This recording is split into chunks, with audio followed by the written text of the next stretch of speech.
สบายดีข้าพเจ้าสื่อแสงเพชรแสงสุวรรณเนาะปัจจุบันเฮดเวย์กับเอเชียเป็นเวลา20 ปีเต็มแล้ว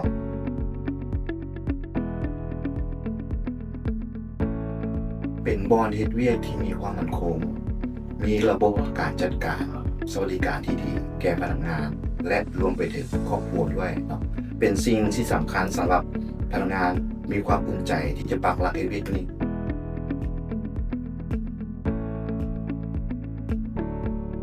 ตลอดเวลา20 ปีเนาะเขาเจ้ามีหลายอย่างที่รู้สึกประทับใจ แต่สิ่งที่ประทับใจที่สุดเนาะก็คือเป็น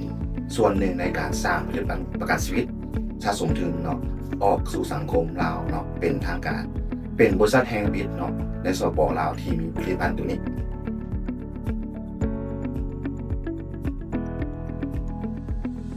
สำหรับพนักงานรุ่นใหม่เนาะอยากฝากให้บอนหนึ่งก็คือว่าตั้งใจทำเรียนเอากับพนักงานรุ่นรุ่นเรื่อยเนาะเอาสิ่งที่มีประโยชน์เนาะมานำใส่กับสิ่งของตัวเองเนาะเวียกของตัวเองเพื่อให้มีความพัฒนาไปข้างหน้าเนาะพยายามพัฒนาตัวเองอยู่เรื่อยๆเพราะว่าเจ้ายุทธก็คือคนอื่นจะก้าวผ่านเจ้าเอง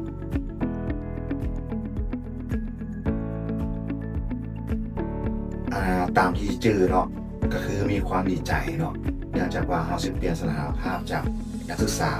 มาเป็นพนักงานบวกกับความตื่นเต้นและก็มีความกังวลเป็นที่สุดเนื่องจากว่าเขาบ่เคยรู้ประกันภัยมาก่อนแต่ต้องมาโครงการประกันชีวิต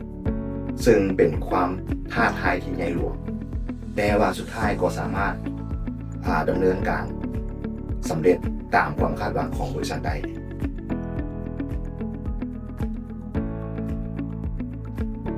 สิ่งที่รู้สึกว่าบ่เปลี่ยนแปลงเลยก็คิดถึงแม่นตึกเฮานี่แหละเนาะถึงแม้ว่าภายนอกเนาะตึกนี่จะรู้สึกว่ามีการเปลี่ยนแปลงไปตามกาลเวลาเนาะแต่ทางในของตึกโดยรวมแล้วเขาจะรู้สึกว่าบ่มีเปลี่ยนแปลงถึงจะผ่านไปจักกี่ปีก็ตามมีความมั่นคงเช่นเดียวกับคำว่าชื่อ AGL